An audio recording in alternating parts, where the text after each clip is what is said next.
My name is Detective Duke Callahan, and I've been working the mean streets of Chicago for 28 years. Started as a beat cop in 1995, worked my way up through narcotics, robbery, and finally landed in homicide where I've been for the last 15 years. I've seen everything this city has to offer: gang wars, domestic murders, serial killers, and crimes that would make seasoned veterans lose sleep. But nothing, absolutely nothing, prepared me for what started happening in the fall of 2019. The call came in at 11:47 p.m. on October 15th, a Tuesday night that started like any other. I was finishing up paperwork on a convenience store robbery when dispatch crackled through my radio with that familiar monotone voice we'd all grown numb to over the years. Unit 47, we have a homicide at 1247 Maple Street. Victim is a 34-year-old female. Multiple stab wounds. First responders on scene. Witnesses available for questioning. I downed the last of my cold coffee, grabbed my jacket from the back of my chair, and headed out into the Chicago night. The October wind was cutting through the streets like a razor blade, carrying with it the promise of another brutal Midwest winter. The leaves were turning brown and falling in scattered patterns across the sidewalks, crunching under my feet as I walked to my unmarked Crown Victoria. When I arrived at 1247 Maple Street, the scene was already in full swing with all the usual chaos that accompanies a violent crime. Yellow police tape fluttered in the wind, creating a perimeter around a modest two-story house with white siding and a small front porch. Patrol officers were keeping curious neighbors at bay, their flashlights cutting through the darkness as they maintained crowd control. The coroner's van was parked at an angle in the driveway, its emergency lights casting red and blue shadows across the crime scene. The victim was Sarah Mitchell, a 34-year-old elementary school teacher, who lived alone in the house she'd inherited from her grandmother 3 years earlier. She'd been found by her next-door neighbor, Mrs. Eleanor Henderson, a 72-year-old retired librarian who had heard screaming around 10:30 p.m. Mrs. Henderson had called 911 immediately and waited on her front porch for the police to arrive, wrapped in a pink bathrobe and clutching a cordless phone.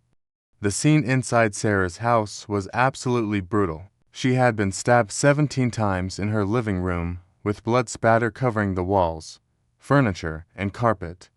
The coffee table was overturned, a lamp was broken on the floor, and there were clear signs of a violent struggle. Picture frames were knocked off the mantelpiece, and Sarah's purse contents were scattered across the hardwood floor near the front door. The medical examiner, Dr. Patricia Wong, was already examining the body when I arrived. Preliminary examination suggests the victim was attacked with a large kitchen knife. Dr. Wong informed me as I pulled on latex gloves and began surveying the scene.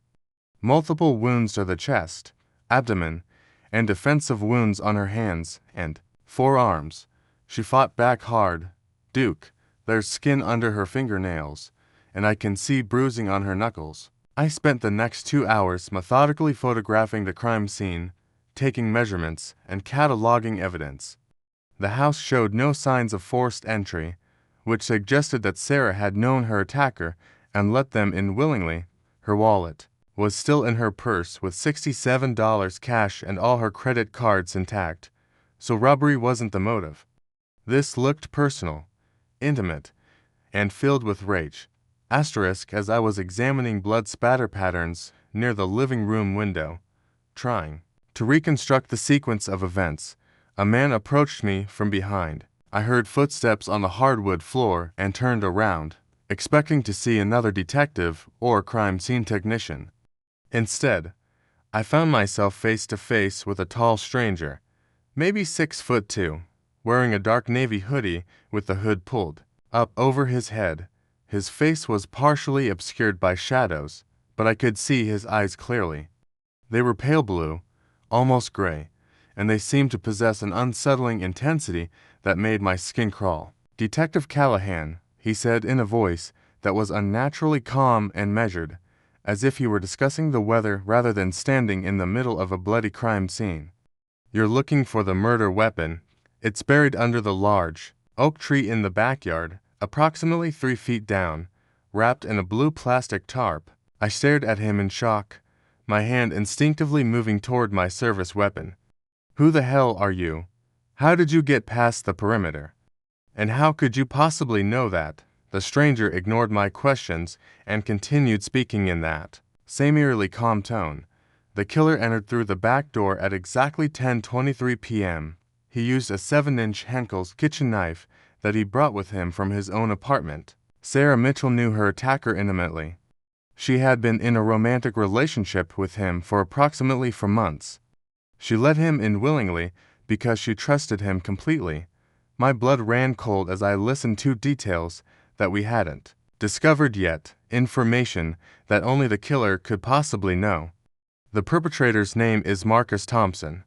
He's 31 years old, unemployed, drives a red 2015 Honda Civic with Illinois license plate number Charlie-Delta-7-4-9-2. He's currently hiding in the Sleepy Inn Motel on Route 66, room 237, approximately 12 miles west of here. I immediately radioed for backup units to be dispatched to the Sleepy Inn Motel while keeping my eyes fixed on the stranger. Dispatch. This is Detective Callahan. I need units sent to the Sleepy Inn Motel on Route 66, room 237. Suspect is Marcus Thompson, 31 years old, driving a red Honda Civic, license Charlie-Delta-7-4-9-2. Approach with caution. Suspect is armed and dangerous. Copy that, Detective Callahan. Units are en route, came the response through my radio.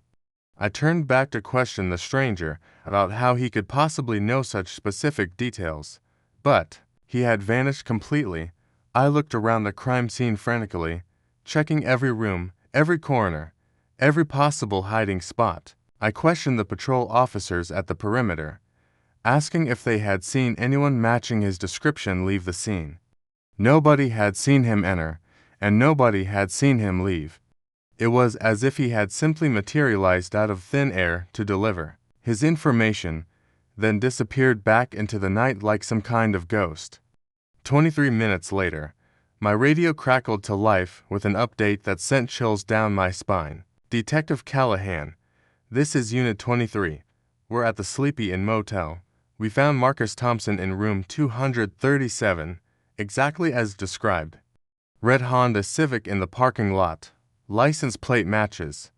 Suspect is in custody and being transported to the station for questioning. I stood there in Sarah Mitchell's blood-stained living room, staring at the spot where the stranger had been standing just minutes earlier, trying to process what had just happened.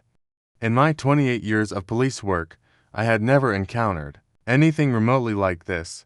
How could a complete stranger know details about a crime that only the perpetrator would know? How could he predict exactly where we would find the suspect? And most importantly, who was he and what was his connection to this case? The next morning, I was at the station early, preparing for the interrogation of Marcus Thompson. I had spent most of the night lying awake, replaying the encounter with the mysterious stranger over and over in my mind, trying to make sense of what had happened. Marcus Thompson turned out to be exactly as the stranger had described. 31 years old, unemployed, with a history of minor arrests for assault, battery, and drug possession. He was a drifter who had been living in Chicago for about 8 months, working odd jobs and staying in cheap motels. During the interrogation, Marcus broke down almost immediately when confronted with the evidence. He confessed to killing Sarah Mitchell, claiming it was a crime of passion that had spiraled out of control. According to his statement, they had been dating secretly for 4 months after meeting at a coffee shop where Sarah often graded papers. She was trying to break up with me.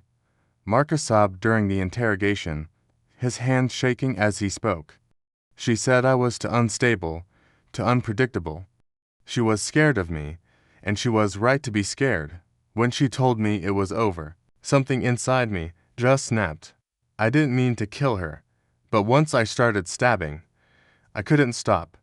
Every detail the stranger had provided checked out perfectly.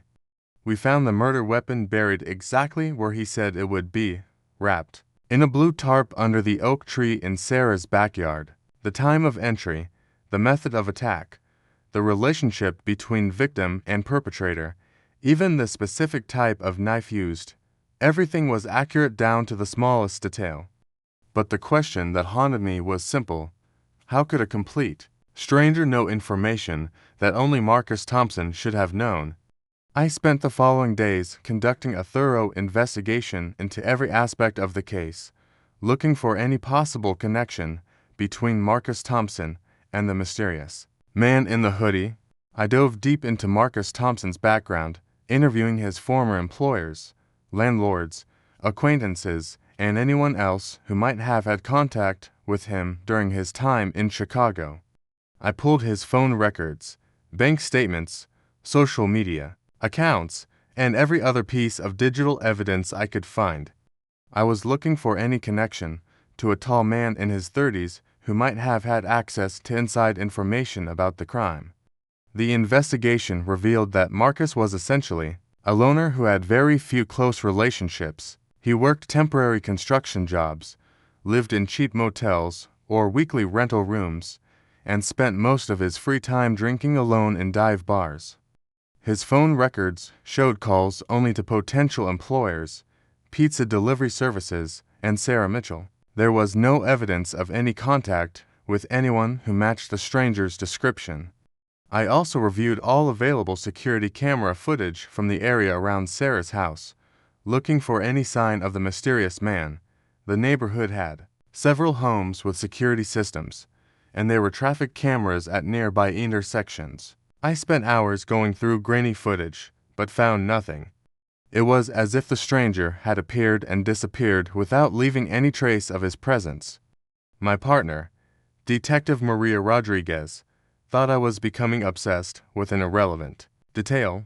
Duke, you've got a solid confession, physical evidence that matches perfectly, and a conviction that's going to stick, she told me during one of our many discussions about the case. The guy confessed to everything.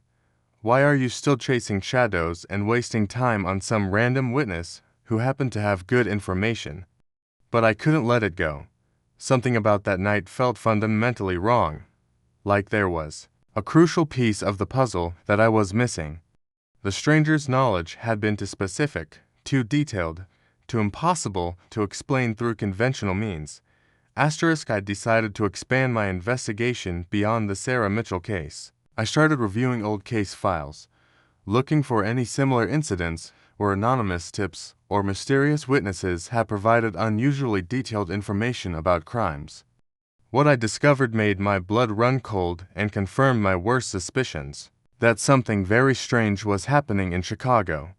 Going back through 7 years of case files across multiple precincts, I found 14 other instances where anonymous tipsters had provided information that only the perpetrators could have known. The cases were spread across different neighborhoods, different types of crimes, and different investigating officers, but the pattern was unmistakable and deeply disturbing. In each case, someone had called in with precise details about crime, scenes, victims' final moments, evidence locations, and suspect information that wasn't public knowledge. Detective Robert Barnes from the South Side remembered getting an anonymous call about an armed robbery where the caller knew exactly how much money was taken from the cash register, which bills the robber had left behind, and where he had hidden the stolen goods. The information was so specific that Barnes initially suspected the caller was an accomplice, but the investigation revealed no connections between the tipster and the perpetrator. Detective Jennifer Williams from the West Side had a similar experience with a domestic violence case that turned deadly. An anonymous caller provided the exact location where the husband had disposed of the murder weapon, the specific type of ammunition used, and even details about what the victim had said during her final moments. Again, the information proved to be completely accurate, but there was no way to trace the source of the tip. Detective Thomas Chen from the North Side had worked a convenience store robbery where an anonymous caller described the perpetrator's escape route in perfect detail. including which alleys he used, where he discarded his mask, and which dumpster contained his bloody clothing. Asterisk, I created a detailed timeline of all the cases, looking for patterns in dates, locations, and types of crimes. The first case I could find was from January 2012, a home invasion robbery where an anonymous caller provided the exact hiding spot of stolen jewelry and electronics. The calls continued sporadically over the years, averaging about 2 per year, with no discernible pattern in timing or location. The cases included murders, robberies, assaults, and domestic violence incidents. The only common thread was the impossibly detailed information provided by anonymous sources. What struck me as particularly odd was that the anonymous tips suddenly stopped completely in March 2018. For over a year, there were no mysterious calls, no impossible information, no unexplained insights into ongoing investigations. Then, after 18 months of silence, the stranger appeared in person at Sarah Mitchell's crime scene in October 2019. Why had the pattern changed?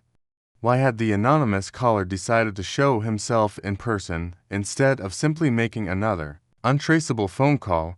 What had happened during that 18-month gap, and what had motivated him to break his established pattern of anonymity? I started reaching out to the other detectives who had worked these cases, hoping to find additional clues or details that might have been overlooked in the original investigations. Most of them remembered the cases clearly because the anonymous tips had been so unusual and helpful. Detective Barnes told me, "In 25 years of police work, I've never had a tip that was so specific and so accurate. The caller knew things that only the robber could have known. It was like he had been standing right there watching the whole thing happen." Detective Williams had a similar recollection. The caller described the victim's final words, the exact time of death, and even what the killer was thinking during the attack. It was beyond creepy. I tried to trace the call, but it came from a burner phone that was never used again. Asterisk, I spent weeks trying to trace the anonymous phone calls, working with the department's technology specialists to analyze phone records and cell tower data. Most of the calls had been made from burner phones or payphones, making them nearly impossible to track back to a specific individual. However, advances in cell tower triangulation technology allowed us to get approximate location data for some of the more recent calls. The calls were coming from all over the city, downtown, the suburbs, industrial areas, residential neighborhoods. There was no geographic pattern that would suggest the caller lived or worked in any particular area. It appeared that he was deliberately moving around the city to avoid detection, never calling from the same location twice. One breakthrough came when I discovered that 3 of the calls from 2016 and 2017 had been made from payphones within a 2-block radius of each other in the Lincoln Park neighborhood. I drove over to the area and started canvassing local businesses, showing a composite sketch of the stranger to shop owners, restaurant managers, and anyone else who might have seen him. At a 24-hour diner called Mel's Place, I struck gold.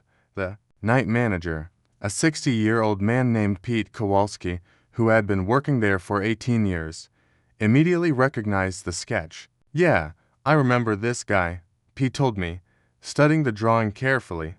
"He used to come in here pretty regularly, maybe once or twice a week, always late at night between 11 p.m. and 2 a.m. Always ordered the same thing, black coffee, no cream, no sugar. He'd sit in that corner booth over there and just watch the news on the TV for hours." Pete described the man as quiet, polite, and somewhat mysterious. He never talked to anybody, never used his phone, never read a book or newspaper. He just sat there drinking his coffee and watching the news with this intense look in his eyes, like he was studying every detail of every story. According to Pete, the stranger had been a regular customer for about 3 years. From 2015 to 2018, he was particularly interested in crime stories.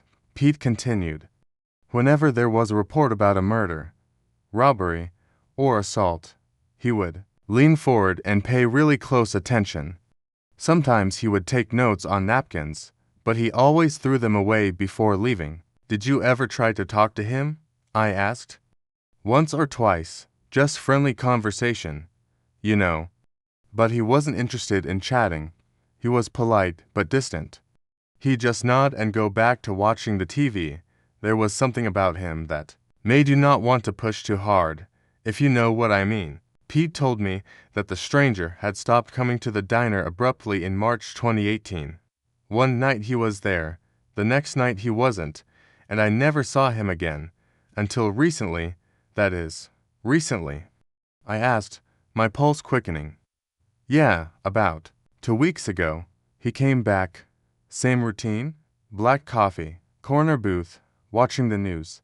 But something was different about him. He seemed more agitated, more focused.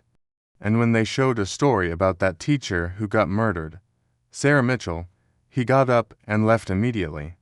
Didn't even finish his coffee. I asked Pete if he would be willing to call me if the man showed up again, and he agreed. I left him my business card and asked him to contact me immediately if he saw the stranger, day or night. I also arranged for periodic surveillance of the diner, hoping to catch the mysterious man during one of his visits. 3 days later, Pete called me at 1:15 a.m. He's here, Pete whispered into the phone, trying not to be overheard. Corner booth, black coffee, watching the late-night news. Same as always. I was at the diner in 8 minutes, but when I arrived, the stranger was already gone. His coffee cup was still on the table, still warm to the touch, but he had vanished once. Again, I questioned Pete about exactly what had happened. He was watching a follow-up story about the Sarah Mitchell murder. Pete explained. They were interviewing her students and colleagues, talking about what a great teacher she was. When they showed her picture on the screen, he suddenly stood up and walked out. Left a $5 bill on the table and didn't say a word. I had the coffee cup tested for fingerprints, but it came back completely clean. Either the stranger had been wearing gloves, or he had wiped down the cup before leaving. However, there was something else on the table that made my heart race. A napkin with handwriting on it, in neat, precise block letters. Someone had written, Detective Callahan, the truth is more complicated than you think. Some people see things that others cannot see. Some people know things that others cannot. No, the next one will happen on Halloween night. 1847 Oak Street, Apartment 3B. Be ready to save a life. My hands were trembling as I read the note. This wasn't just about solving past crimes anymore. The stranger was predicting a future crime, and he was giving me the opportunity to prevent it. I had exactly 9 days to figure out what was going to happen at 1847 Oak Street on Halloween night. I immediately ran the address through our database. 1847 Oak Street was a run-down 3-story apartment building in a rough part of town known for drug activity, domestic disturbances, and petty crimes. The building had a history of police calls, noise complaints, domestic violence reports, drug arrests, and occasional break-ins. Apartment 3B was currently rented to a 26-year-old woman named Lisa Chen, who worked as a waitress at a nearby restaurant. I pulled her background and found that she had recently filed a restraining order against her ex-boyfriend, David Martinez, following a series of increasingly threatening encounters. I spent the next week conducting discreet surveillance on the building and researching everyone connected to Apartment 3B. Lisa Chen appeared to be a quiet, hard-working young woman with no criminal history. She worked double shifts at the restaurant to pay her bills and was taking night classes at the community college. David Martinez, on the other hand, had a history of domestic violence, assault, and drug-related arrests.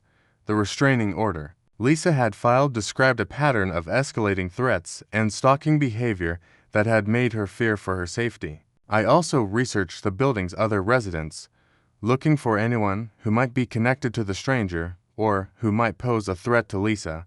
Most of the tenants were working-class people struggling to get by, with a few individuals who had minor criminal records for drug possession or petty theft. On Halloween night, I positioned myself across the street from 1847 Oak Street with a clear view of the building's entrance and fire escapes. I had backup units on standby several blocks away, close enough to respond quickly, but far enough away to avoid spooking anyone who might be planning something. I also had surveillance equipment set up to monitor the building's perimeter and record any suspicious activity. Asterisk at 8:45 p.m., I saw David Martinez walking down Oak Street toward the apartment building. He was wearing dark clothing and a baseball cap pulled low over his face, clearly trying to avoid being recognized. He circled the building twice, checking for police presence, before disappearing into an alley behind the structure. At 9:15 p.m., I spotted the stranger. He was walking slowly down the street from the opposite direction, wearing his characteristic dark hoodie with the hood pulled up. He stopped directly in front of 1847 Oak Street and looked up at the third-floor windows. Then, in a moment that still gives me chills, he turned and looked directly at me, even though I was hidden in the shadows across the street behind a parked van. He raised his hand and pointed at the third-floor window of apartment 3B. That's when I heard the screaming. A woman's voice, terrified and desperate, echoing through the night air from the third floor of the building. I immediately radioed for backup and ran toward the building, drawing my service weapon as I approached the front entrance. By the time I reached the door, the stranger had disappeared once again, vanishing into the night-like smoke. I found the building's front door propped open with a brick, which should have been my first warning that something was wrong. I took the stairs 2 at a time, following the sound of Lisa Chen's screams to apartment 3B. The apartment door was standing wide open, and I could hear sounds of a violent struggle coming from inside. I announced myself as police and entered the apartment with my weapon drawn, following proper tactical procedures for a domestic violence situation in progress. Asterisk inside apartment 3B. I found a scene of chaos and violence. Furniture was overturned, lamps were broken, and there were signs of a fierce struggle throughout the small living room. Lisa Chen was backed into a corner near the kitchen, bleeding from cuts on her arms and face, while David Martinez stood over her with a large kitchen knife in his hand. "Drop the weapon," I shouted, aiming my service pistol at David's center mass. "Drop it now and step away from her." David spun around to face me, his eyes wild with rage and what appeared to be drug-induced paranoia. "You don't understand," he screamed. "She belongs to me. She can't leave me. If I can't have her, nobody can. Put the knife down, David," I said, trying to keep my voice calm and steady. "Let's talk about this. Nobody else has to get hurt." For a moment, David seemed to consider my words. Then his expression changed, becoming even more violent and desperate. He raised the knife above his head, preparing to bring it down on Lisa, who was cowering on the floor. I had no choice but to take the shot. My bullet caught David in the shoulder, spinning him around and causing him to drop the knife. He collapsed to the floor, screaming in pain but still alive. I immediately called for an ambulance while securing the scene and checking on Lisa's condition. She was injured but conscious, with defensive wounds on her arms and hands where she had tried to protect herself from David's attack. "Thank God you came when you did." Lisa sobbed as paramedics treated her wounds. "He would have killed me. I know he would have killed me." As I was taking Lisa's preliminary statement, she said something that sent chills down my spine and confirmed my growing suspicions about the stranger's impossible abilities. "There was a man outside my window," Lisa told me as the paramedics bandaged her wounds. "On the fire escape. He was watching when David broke in and attacked me. I think seeing him there is what made David hesitate long enough for you to arrive." I looked at Lisa carefully, trying to determine if she was confused or suffering from shock-induced hallucinations. "Can you describe this man?" I asked. "Tall, maybe 6 feet or more, wearing a dark hoodie with the hood up. I couldn't see his face clearly because of the shadows, but he was just standing there on the fire escape, watching everything that was happening. When David saw him through the window, it seemed to freak him out even more. The problem was that apartment 3B was on the third floor, and there was no fire escape on that side of the building. I had thoroughly surveyed the building during my week of surveillance, and I knew for certain that there was no external structure that would allow someone to stand outside Lisa's window. I double-checked after the incident, examining every inch of the building's exterior. There was absolutely no fire escape, balcony, or ledge that would have permitted someone to stand outside the third-floor windows. Yet Lisa was adamant about what she had seen, and her description matched the stranger perfectly. During David Martinez's interrogation at the hospital, where he was being treated for his gunshot wound, he also mentioned seeing someone watching him. There was a man in the hallway outside the apartment, David insisted. He was just standing there, staring at me with these cold eyes. He knew what I was going to do. He was waiting for me. How did he know I was coming? I showed David a photo lineup that included the composite sketch of the stranger based on my previous encounters with him. David immediately pointed to the sketch with a shaking finger. That's him. That's the man who was watching me. He knew everything. He knew what I was thinking. The testimonies from Lisa and David presented an impossible contradiction. Lisa claimed she had seen the stranger standing outside her third-floor window on a non-existent fire escape. David insisted he had seen the same man standing in the hallway outside the apartment. Both witnesses seemed genuinely convinced of what they had seen, yet their accounts placed the stranger in two different locations at the same time. I spent hours trying to reconcile these conflicting stories, but there was no logical explanation that could account for both testimonies being accurate. Either one of them was mistaken, or something far more unusual was happening than I was prepared to accept. I interviewed other residents of the building to see if anyone else had seen the stranger, but nobody reported seeing anyone matching his description in the hallways or stairwells. The building's security cameras were old and mostly non-functional, so there was no video evidence to help clarify what had actually happened. Dr. Patricia Wong, the medical examiner who had worked the Sarah Mitchell case, suggested that both witnesses might have been experiencing stress-induced hallucinations. Extreme fear and adrenaline can cause people to see things that aren't really there, she explained. It's not uncommon for victims and perpetrators to report seeing figures or shadows during traumatic events, but I wasn't convinced by this explanation. The descriptions were too detailed and too consistent with my own encounters with the stranger. Something extraordinary was happening, and I was determined to find out what it was. I decided to consult with Dr. Sarah Blackwood, a criminal psychologist and paranormal researcher who had worked with law enforcement agencies across the country on unusual cases. Dr. Blackwood had a reputation for being both scientifically rigorous and open-minded about phenomena that couldn't be easily explained through conventional means. I met with Dr. Blackwood at her office at Northwestern University, where she was a professor of psychology and director of the Institute for Anomalous Phenomena Research.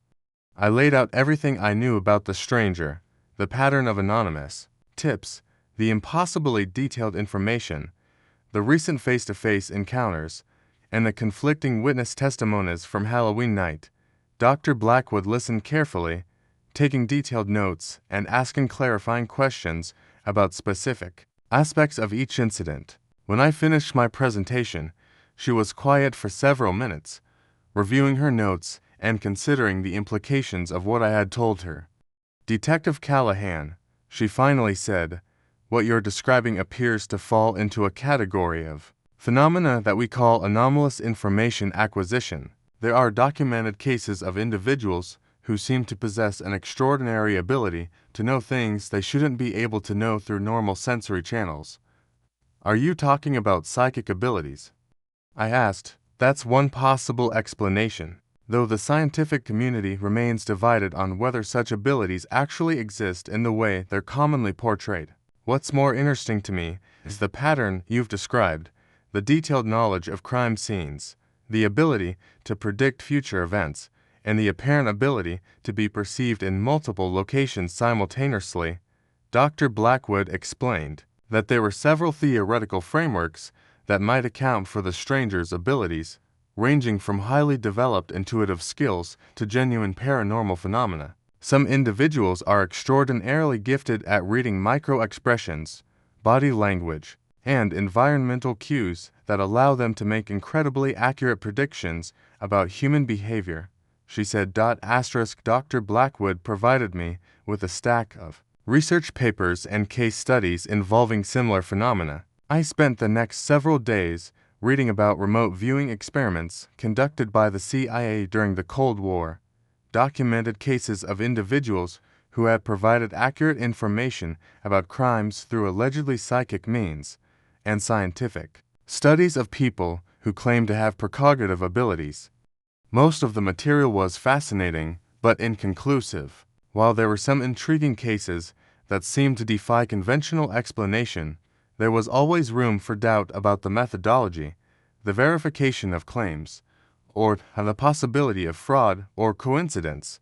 However, one case study caught my attention because of its similarities to what I was experiencing in Chicago. In 1987, the Seattle Police Department had worked with an anonymous tipster who provided detailed information about a series of murders committed by a serial killer named Robert Hayes. The tips had been incredibly accurate, leading to the arrest and conviction of Hayes for 7 murders. Detective Frank Morrison, who had worked the case, described receiving phone calls that contained information only the killer could have known, details about the crime scenes, the victim's final moments, and evidence that hadn't been discovered. Yet, the calls continued for several months until Hayes was captured, at which point they stopped completely.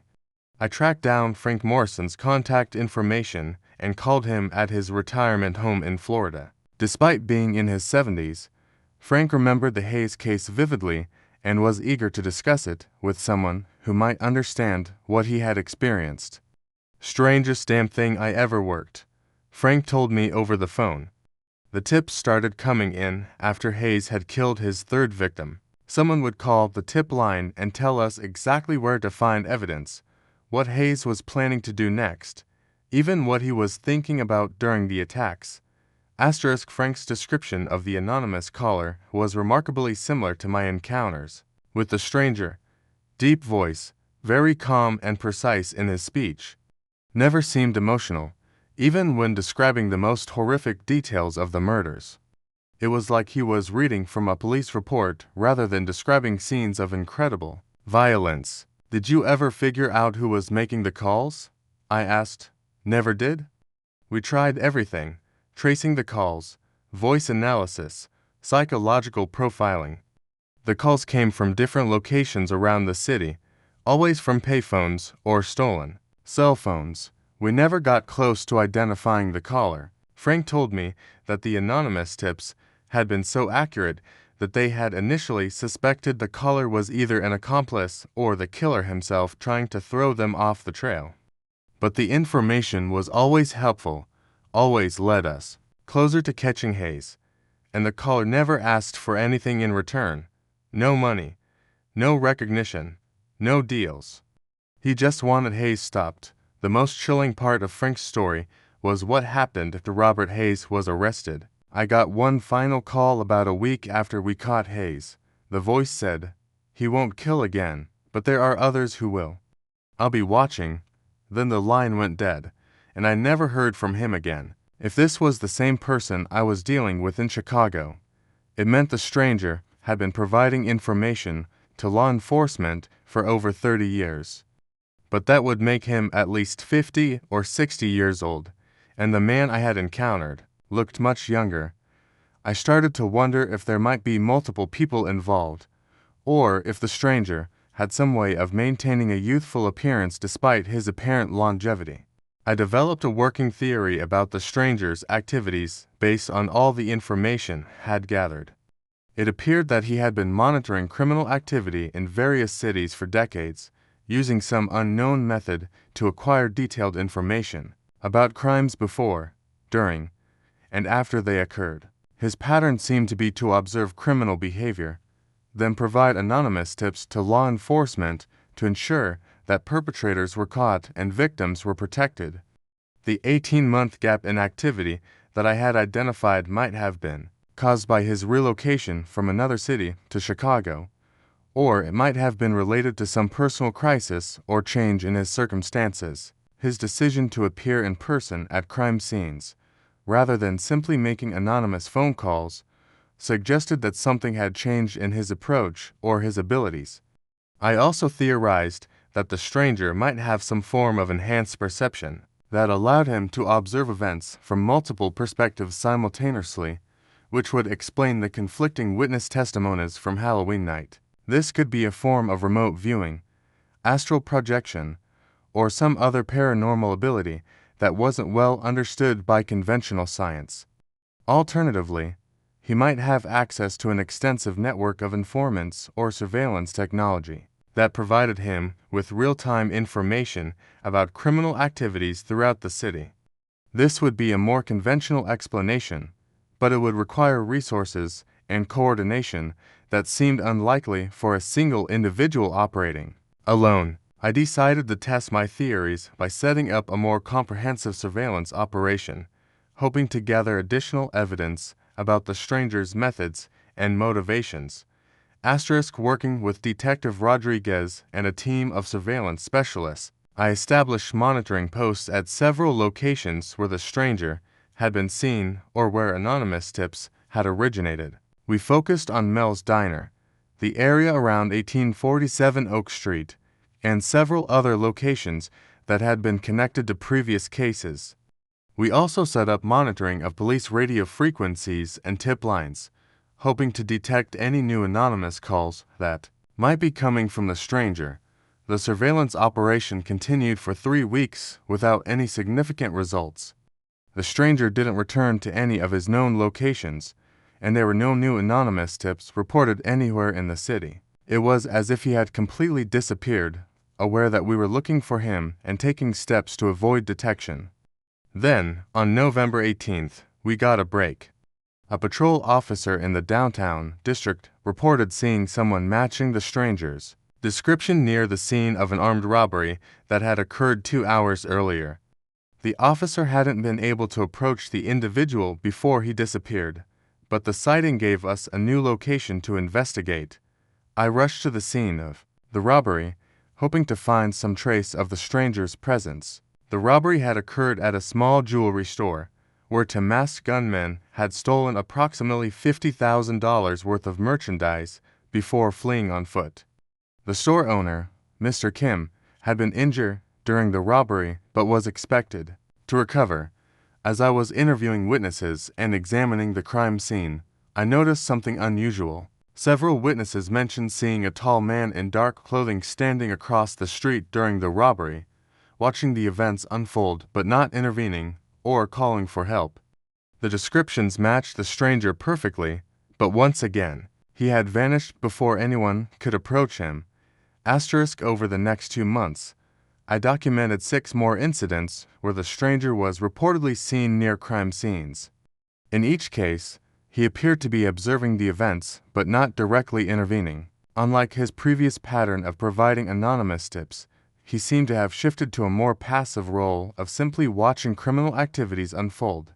I began to wonder if something had changed in his circumstances or abilities that prevented him from providing the detailed information he had shared in the past. Perhaps our investigation had made him more cautious, or perhaps there was some other factor that was limiting his involvement. During this period, I also noticed that crime clearance rates in Chicago had begun to decline. Without the stranger's impossibly accurate tips, detectives were having to rely on conventional investigative methods, which were often slower and less effective than the information he had provided. It was becoming clear that the stranger's contributions to law enforcement had been more significant than anyone had realized. In January 2020, I received a call that would change everything. Dr. Blackwood contacted me with information about a similar case that had recently been reported in Detroit. A detective there had encountered a mysterious individual who provided detailed information about a series of murders, using methods that couldn't be explained through conventional means. The description matches your stranger almost exactly. Dr. Blackwood told me, tall, dark clothing, impossibly detailed knowledge of crime scenes, and the ability to appear and disappear without being detected. I think you may be dealing with something much larger than a single individual operating in Chicago. Dr. Blackwood's research had uncovered evidence of similar phenomena in at least 12 major cities across the United States over the past more than 40 years. In each case, law enforcement agencies had received anonymous tips or encountered mysterious individuals who provided information that led to the rapid resolution of serious crimes. The pattern was always the same: detailed knowledge that only perpetrators should possess, accurate predictions about criminal behavior, and the sudden disappearance of the information source once the crimes were solved. What's particularly interesting, Dr. Blackwood explained, is that these incidents seem to occur in clusters, with several cases happening in one city over a period of months or years, followed by a complete cessation of activity. Then, after a gap of time, similar incidents begin occurring in a different city. This suggested that either a single individual was moving from city to city, or there was a network of people with similar abilities operating across the country.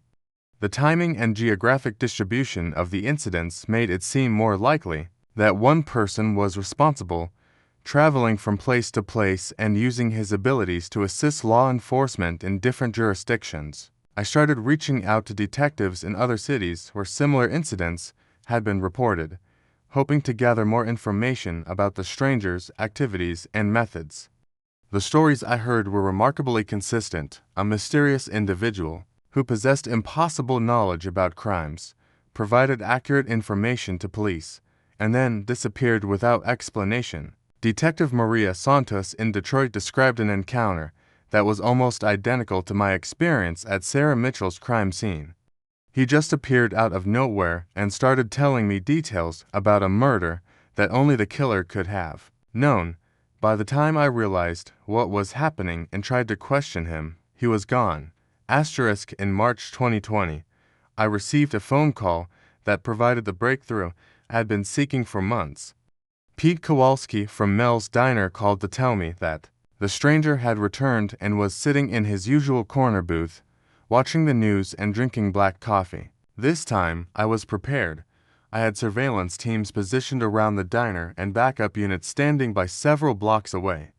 I approached the diner carefully, hoping to finally get answers to the questions that had been haunting me for months. When I entered Mel's Diner, I saw the stranger sitting exactly where Pete had described, in the corner booth, facing the television, with a cup of black coffee on the table in front of him. For the first time, I had the opportunity to observe him closely without the chaos and urgency of a crime scene. He appeared to be in his mid-30s, with sharp, angular features and those same pale blue eyes that had struck me so forcefully during our previous encounters. His dark hair was visible beneath the hood of his sweatshirt, and he had the lean build of someone who spent a lot of time walking or running.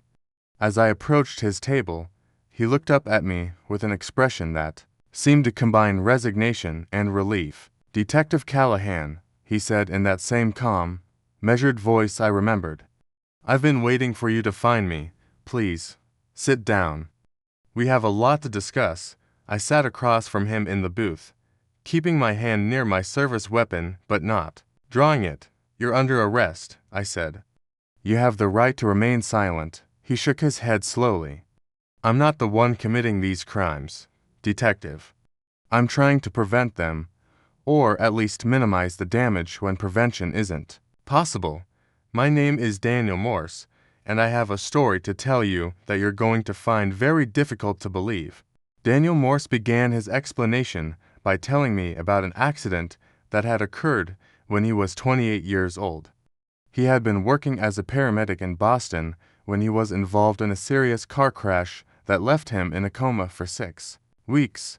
When he woke up, he discovered that something fundamental had changed about the way his mind worked. "I started seeing things," Daniel explained. "Not hallucinations, but glimpses of events that were happening in other places, or that were going to happen in the future. At first, I thought I was losing my mind. I checked myself into a psychiatric hospital and spent 3 months trying to convince doctors that I was having a breakdown. But the visions continued, and they were always accurate. Daniel would see crimes being committed in vivid detail, murders, robberies, assaults, and he would know exactly where they were happening and who was involved. Initially, he tried to ignore the visions, hoping they would go away if he didn't pay attention to them. But I couldn't ignore them, Daniel said. I would see someone being killed, and I would know that I could prevent it or help catch the killer if I acted on the information. How could I just sit back and let people die when I had the power to help them? Daniel started making anonymous calls to police departments, providing tips about crimes he had witnessed through his visions. The information was always accurate, leading to arrests and convictions that might not have occurred otherwise. Over the years, he had traveled from city to city, following the visions wherever they led him and providing assistance to law enforcement agencies across the country. I never stay in one place for very long, Daniel explained. The visions seem to cluster in certain areas for a while, then move on to somewhere else. I follow them because I don't have a choice. This is what I'm supposed to do with this ability. Daniel described his abilities as both a gift and a curse. While he was able to help solve crimes and save lives, the constant exposure to violence and suffering had taken a tremendous psychological toll on him. I see the worst of humanity every day, he said. I witness murders, rapes, child abuse, and every other form of cruelty that people inflict on each other. I see the victims' final moments. I feel their terror and pain, and I carry that with me everywhere I go. He had tried to live a normal life, maintaining relationships and holding down regular jobs, but the visions made it impossible. How do you explain to someone you're dating that you have to leave town suddenly because you've seen a murder that's going to happen in another city? How do you concentrate on a normal job when you're constantly being bombarded with images of violence and death?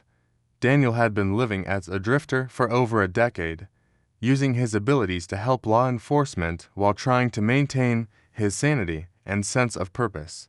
He survived on savings from his previous life and occasional odd jobs, but his primary focus was always on following the visions and providing assistance wherever it was needed. The reason I appeared in person at the Sarah Mitchell crime scene was because something had changed, Daniel explained. The visions were becoming more intense, more detailed, and more frequent. I was starting to see not just the crimes themselves, but also the investigations that followed.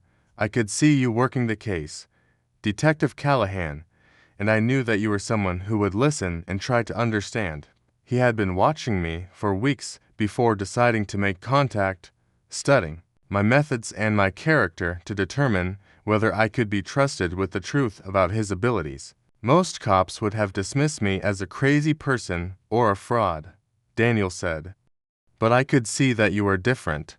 You were willing to consider possibilities that others would reject out of hand. To prove the validity of his claims, Daniel began describing details about several unsolved cases that I had worked over the past few years.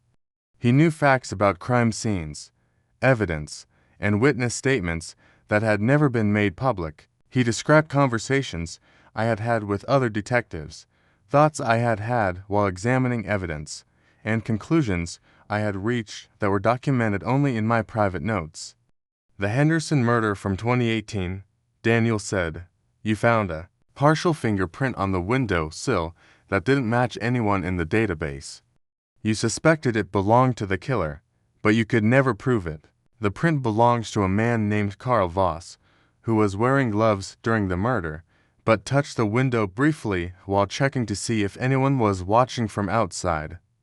I stared at Daniel in amazement. The Henderson case had been one of my most frustrating unsolved murders, and the partial fingerprint had indeed been a key piece of evidence that we couldn't connect to any suspect. How could you possibly know that? I asked.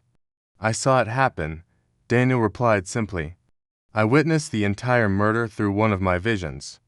Carl Voss broke into Mrs. Henderson's house to steal prescription medications. When she surprised him, he panicked and killed her with a kitchen knife. He's currently living in Milwaukee under the name Carl Vincent, working at an auto repair shop on the north side of the city. Daniel provided similar details about 3 other unsolved cases, giving me information that could potentially lead to arrests and convictions.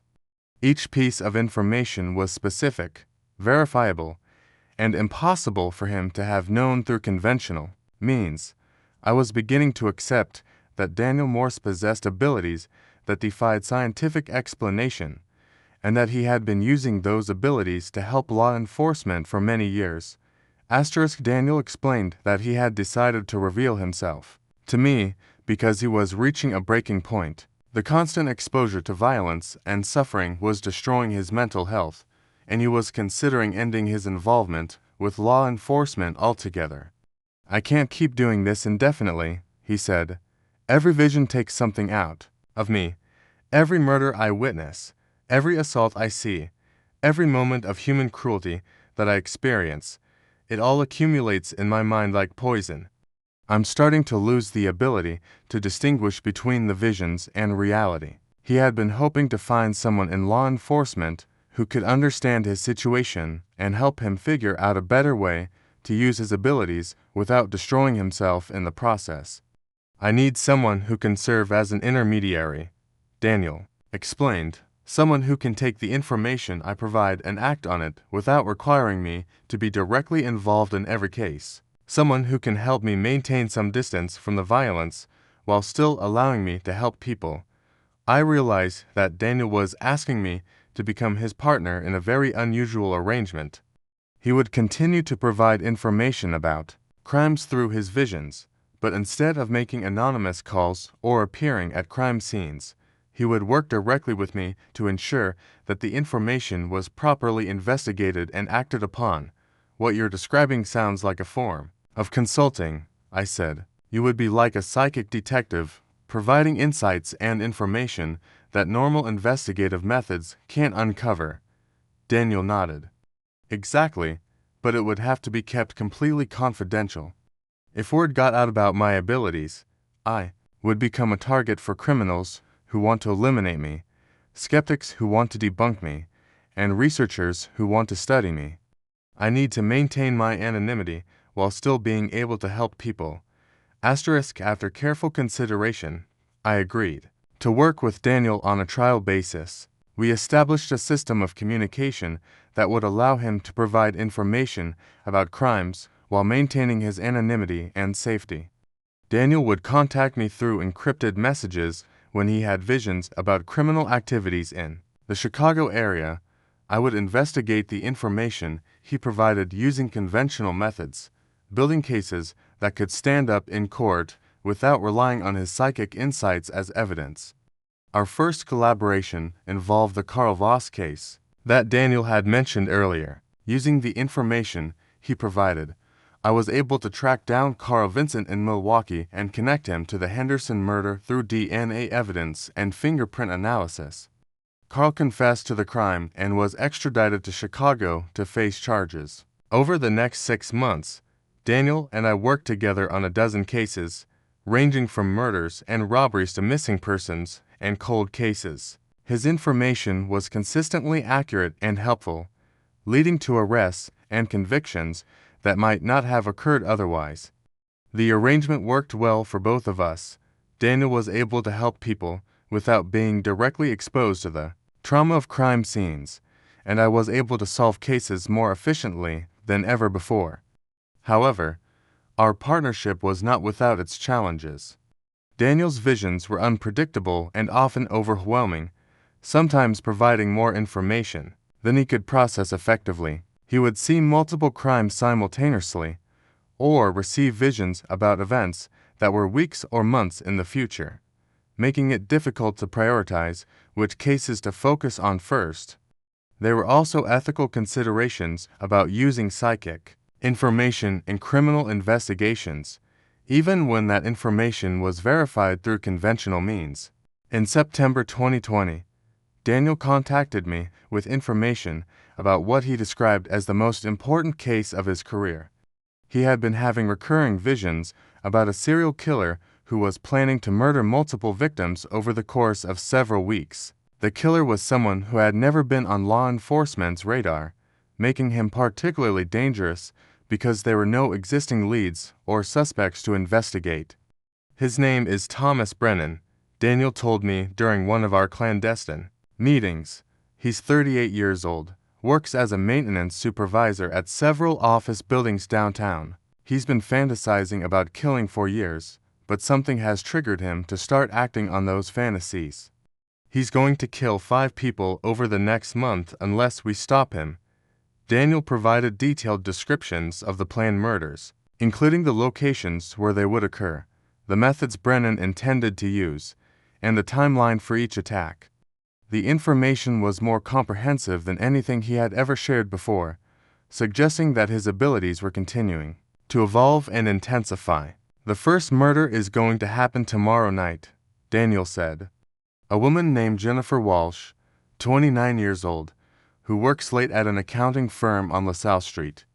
Brennan has been watching her for weeks, learning her routine. He's going to attack her in the parking garage as she's leaving work. I immediately began surveillance of the accounting firm and the surrounding area, hoping to prevent the attack or catch Brennan in the act. The next evening, everything happened exactly as Daniel had predicted.